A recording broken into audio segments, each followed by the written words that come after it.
रविवारी 6 एप्रिलला आहे रामनवमी. रामनवमी दिवशी आपल्याला गाईला एक वस्तू खाऊ घालायची आहे आणि गाईची पूजा झाल्यानंतर आपल्याला एक वस्तू घरी आणायची आहे.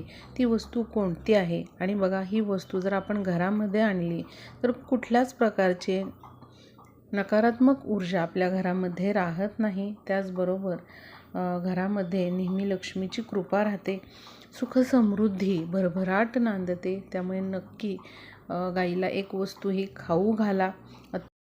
आपल्या मुलाबाळांच्या सुखासमाधानासाठी, त्यांच्या प्रगतीसाठी आपल्याला ही वस्तू गाईला खाऊ घालायची आहे आणि येताना अवश्य एक वस्तू आपल्याला घरी आणायची आहे.